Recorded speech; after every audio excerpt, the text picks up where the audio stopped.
Michael Cohen's book says Trump held low opinions of all black folks. President Trump routinely referred to black leaders of foreign nations with racist insults. He had an abiding admiration for President Vladimir V Putin's willingness to treat Russia like a personal business. And he was consumed with hatred for President Barack Obama. Those are the descriptions that Michael D. Cohen, a former personal lawyer and self-described fixer for Mr. Trump, lays out in his book, Disloyal, a memoir, which paints the president as a sordid, moblike figure willing to engage in underhanded tactics against anyone opposing him. As a rule, Trump expressed low opinions of all black folks, from music to culture and politics, Mr. Cohen writes in the book, to be released Tuesday.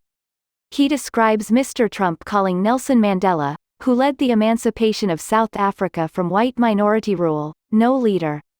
"Tell me one country run by a black person that isn't a shithole," Mr. Cohen quotes Mr. Trump as saying.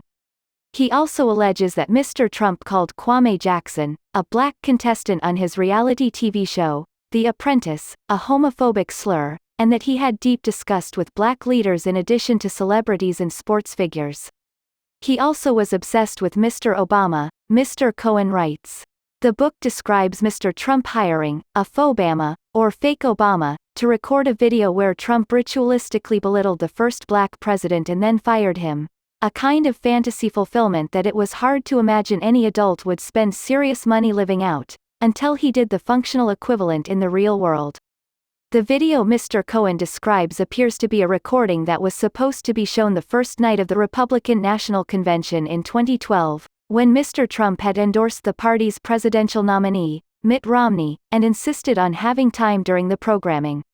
Among the revelations from Mr. Cohen, who worked for Mr. Trump for more than a decade, are descriptions of the negotiations during the 2016 campaign with a key official at the Trump Organization about how to pay off an adult film actress who said she had had an affair with Mr. Trump.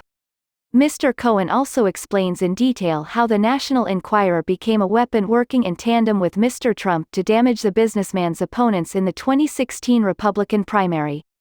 Asked about the many claims in the book, which the New York Times obtained an advance copy of, the White House press secretary, Kayleigh McEnany, was dismissive. "Michael Cohen is a disgraced felon and disbarred lawyer who lied to Congress," she said in a statement. "He has lost all credibility, and it's unsurprising to see his latest attempt to profit off of lies." A spokeswoman for the Trump Organization did not respond to an email seeking comment. In Mr. Cohen's telling, his lies were on behalf of Mr. Trump, whether it was in investigations or in trying to win him good headlines. Mr. Cohen pleaded guilty in 2018 to a handful of financial crimes and a campaign finance violation related to the payments to the former adult film actress, Stephanie Clifford, who went by the stage name Stormy Daniels. Mr. Cohen is defiant about those actions in the book, maintaining that he is innocent of some of the crimes he pleaded guilty to and that he was a victim of the conviction machine of the U.S. government, which also threatened his wife.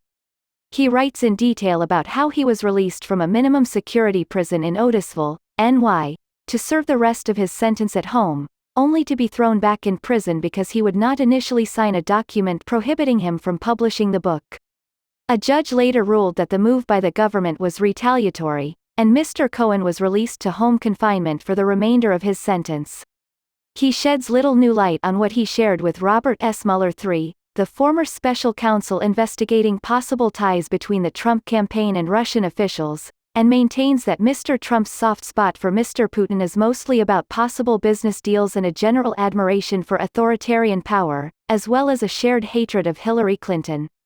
Mr. Trump loved Mr. Putin for his audacity to take over an entire nation and run it like it was his personal company, like the Trump Organization. In fact, Mr. Cohen writes, "The possibility of a Trump Tower project in Moscow was enticing to his boss," Mr. Cohen writes, saying that the businessman's children did not favor Felix Sater, a felon and consultant with deep ties to Russia who had brought in the project.